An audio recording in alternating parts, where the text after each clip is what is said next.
Qıpqızıl yalğançılıq. Abdori Bill Gates. Kommunist Xitayning dunyoviy hukmron bo'lish istikining ishchi yuzi. Xotima davomi. 6. Madaniyat va ma'rif jihatda. Amerikada turib, Amerikan sistemasini suiiste'mol qilayotgan Xitoylarning faoliyatlariga qattiq cheklim qo'yish.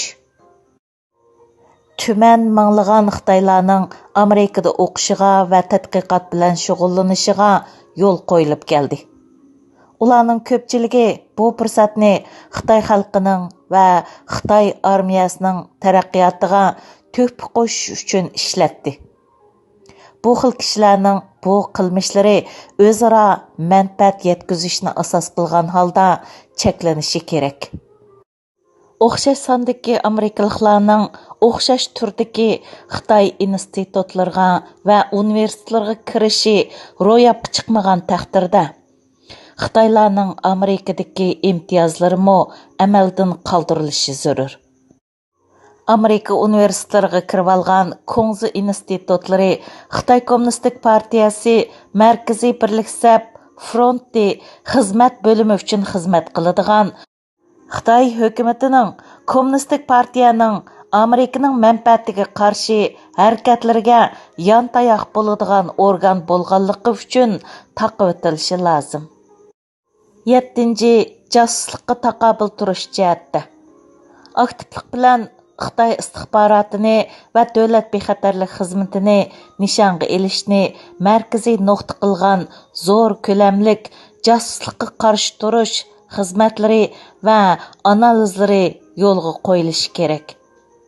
2010 yili yuz bergan Xitoyda yangi istixborot xodimimizdan 30 chiqim tartqanligi mo'ljallangan g'oyat zo'r axborot xatoliqiga o'xshash xatoliklarning qayta yuz berishining qat'iy oldini olish lozim.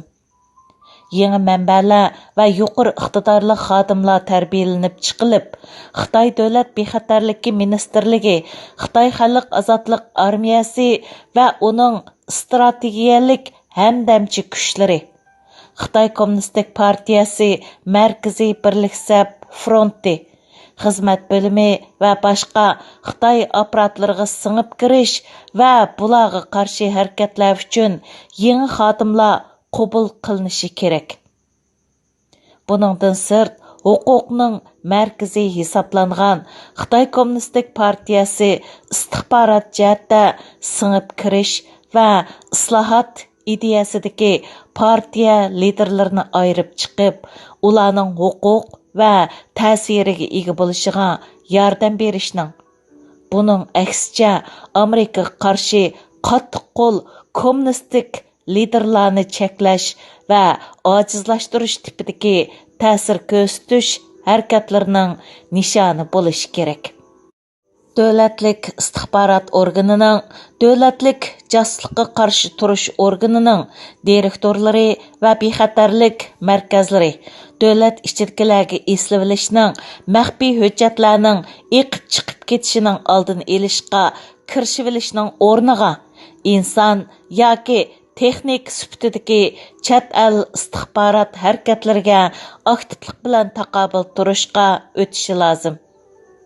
Unumdorlikni kapolatga ega qilish uchun josuslikqa qarshi turish organlariga va bu organlarning xodimlariga ajratiladigan chiqim ko'paytilishi, shundaqla xaridor istixborot xodimlarining taraqqiyotiga va saqlanib turishiga yo'l qo'yilishi kerak. 8. Iqtisodiy jihatda. Amerika iqtisodiy jihatda Xitoydan qadamma-qadam ayrilish siyosatini boshlashi kerak. Toki Beijing savdosidagi mas'uliyatini durustlik bilan ado qilishga boshlaganға va g'oyat zo'r texnologiya o'g'irlik qilmishini to'xtatganға qadar Amerika hamma sohada Xitoy bilan bo'lgan iqtisodiy muomalalardan qo'l uzishi lozim. Xitoyning savdoni yaxshilash jihatdagi iqtisodiy va'dasi, texnologiya bilan majburiy ta'minlash talabi qatorliq adolatsiz qilmishlardan qo'l uzish bilan bir vaqtda o'z bozorini sirtqa ichish va adil savdoga yo'l qo'yish qatorliqlarni o'z ichiga elishi kerak.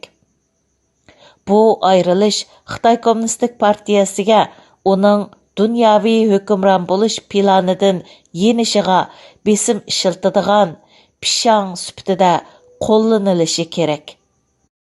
Sobiq Xitoy raisi Jiang Zemin Xitoyning dunyoviy hukmron bo'lish planini tunji qitim yig'inchoq bayon qilib, Beijingning dunyoviy hukmron bo'lishdagi maxfiy planini kuch bilan qo'rqitib, pul bilan indakka keltirish jumlasiga yig'inchoqlagan.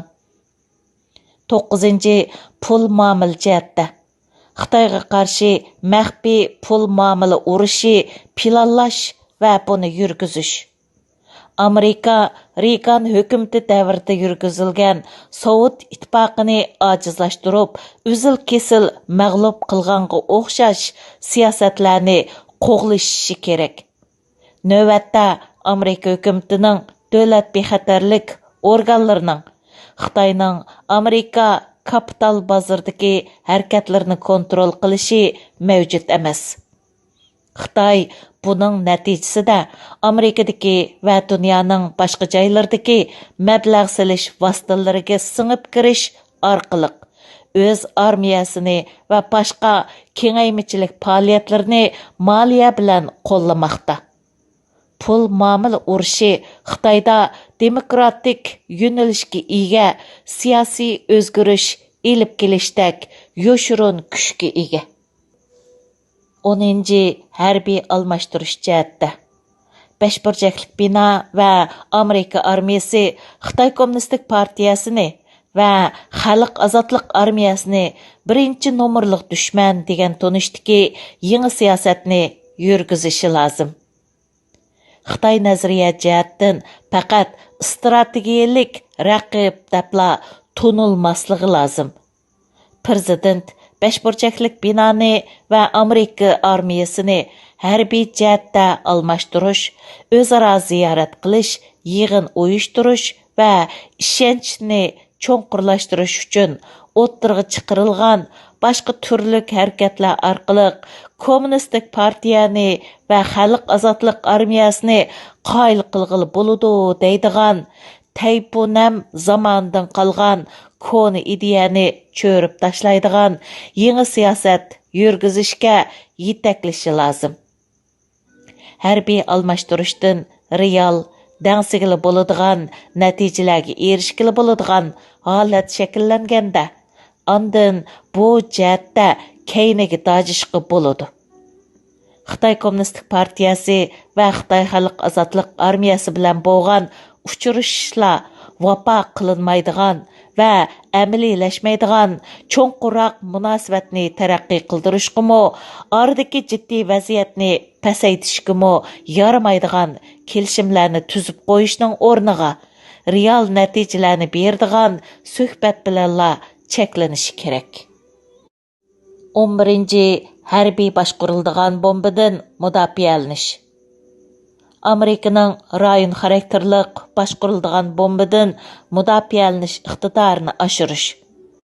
Kommunist Xitoy Seulning Amerika armiyasi yuqori egizlik rayoni havo mudofaa sistemasini o'z davlatiga o'rinlashtirish kelishimiga javoban iqtisodiy urush orqali Koreyaga bir qancha milliard dollar ziyon solgan. Beijing Amerika Koreyaga o'rinlashtirgan havo hujumidan mudofialanish sistemasini xato holda Xitoyning boshqariladigan bomba sistemasiga tahdid ilib keldi deb bildirgan. Xitoyning yuqori egizlik rayoni havo mudofaa sistemasiga tutgan muomalasi bo'yicha Amerika Xitoyning atrofidagi Amerikaga do'stona hisoblangan Hindiston, Yaponiya, Mongoliya, Filippin, Tayland qatorliq davlatlarga yuqori egizlik rayoni havo mudofaa sistemasini setib berish orqali bu davlatlar duch kelayotgan Xitoy to'xtovsiz ravishda kuchayotgan boshqariladigan bomba tahdidini yo'q chiqarish lozim.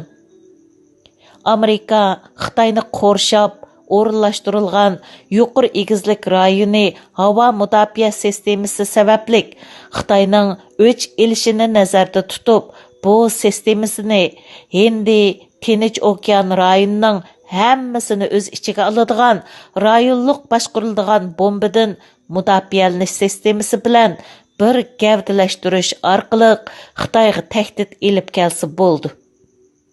12-ci Kulrang rayon hərbiy urushi. Xitayning hərbiy tor, elektronluq va psixologiyalik urush iqtidorini unumsizlashtirish uchun o'ttirg'i chiqarilgan simmetriklikdan xoli urush iqtidorini taraqqiy qildirish. Elektronluq urush Amerikaning mo'yim afzalligidan bo'lib, hərbiy asimmetriklik, ya'ni simmetriklikdan xolilik jihatdan kuchab qo'llanilishi lozim. Növbətdə tor hücumi iqtidari, iniqsiz huquq liniyalari va bürokratik unumsizlik tarafidan to'sqinlikqa uchirdi. Şunlaşqa urushlarda boshqariladigan bombalarning etib chiqarilishini yoki qurol yaroqlardan o'q chiqishini to'sib qilish uchun qo'llaniladigan, masalan, so'ldan qo'yib beriladigan, boshqariladigan bomba sistemasi tipidagi Xitoyning buyruqi, kontroli va aloqasini vayron qiladigan elektronlik hujumga qaytadan ahamiyat berish kerak. 13. Siyosiy jihatdan surgundagi parlamentni vujudga chiqarish. Bu haqdagi plan tunji bo'lib 2005-yili davlat bexatarligi mutaxassisi Konstantin Menges tarafidan o'ttirib qo'yilgan bo'lib, u surgundagi Xitoy parlamenti qurish planini o'ttirg'i chiqargan. Menges mundaq yozadi: Xitoydagi kommunist diktatorligining mezi cho'lishga agishib, demokratik siyosat sistemasi o'ttirg'i chiqqanda Xitoydagilar uchun xizmat qiladigan, ularning manfaatiga vakillik qiladigan siyosiy partiyalarni va xalq tashkilotlarini qurish intayin muhim. Bu jihatda quriladigan surgundagi parlament Xitoyning ko'p xil mavjud masalalarni hal qiladigan qo'llanishchan loyihalarni o'ttirg'i qo'yish uchun yilda bir qancha kun to'plashib muzokara qilisha oladigan demokratiyaga moyil surgundagilardan tashkil topadi. Loyihalar biror matbuotda e'lon qilinsa, shundaqla Xitoyga kirgizilsa bo'ladi. 14. Rossiya. Rossiya qartini ishqa selish. Amerika Moskvada Amerikaga moyil hukumat barpo qilishni nishonlab, bir strategiyalik planini boshlash kerak. Shundaq bo'lganda, Rossiya Xitoydan keladigan tahdidni pasaytishdan iborat xalqaro kurashga ovoz qo'sha oladi. Rossiyani isloh qilish programmasi navbatdagi Rossiya rahbarlari orasidagi mislsiz chiriklashishni ichib beradigan, shundaqla Rossiyadan Amerikaga va demokratiyaga moyil rahbarlarni saylab chiqishga yordam beradigan maxfiy harakatlarni o'z ichiga olsa bo'ladi.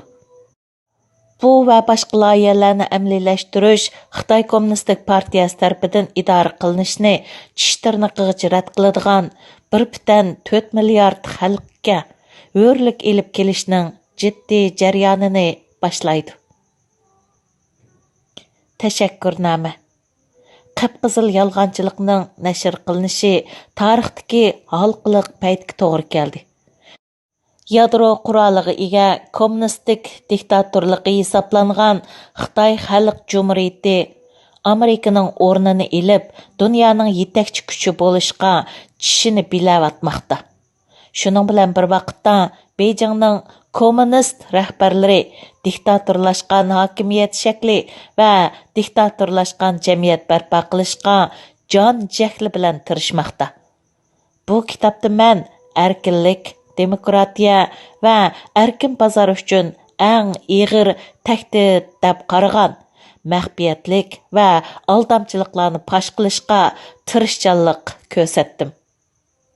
Kitapda paş qılınğını Xitay Kommunistik Partiyası tərəfindən hökümranlıq qılınıyatqan Xitayning yer şarının hakimiyyətini qolğa keltirish g'arzi va uning Amerikani tәl-töküs mag'lub qilish jihatdagi shum niyat tirishchanliklari, shundaqla u ishqa selinayotgan an'anaviy to'qinishning bo'sug'isining ostidan mashg'ulot qiladigan yangi turlik yer shariviy urush qatorliqlardan iborat. Bu kitapning putib chiqishida ko'plagan amaldorlarning va hukumat doiralarida xizmat qiladigan yoki shaxsiy sohalarda xizmat qiladigan mutaxassislar qimmatlik yordamlarni sundi. Ularning ko'p qismi kitobda tilga ilindi va so'zlari naql qilindi. Yana ba'zilari ismi tilga ilinmagan asosda orqa ko'rinishga yoki cho'nqur orqa ko'rinishga ega muhim strategiyalik masalalarni muzokara qilishga qo'shildi. Bu muhim xizmatimga yordam bergan barcha kishilarga chin dilimdan rahmatimni bildiraman. Axborotchilik sohasida muxbirlarning yaxshi yomonligi o'zlari naql qilgan manbalarning o'ranining darajasida bo'ladi, deydigan bir gap bor. Bu kitobni yozishda men baxtga yarasha intayin muhim manbalarga ega bo'ldim.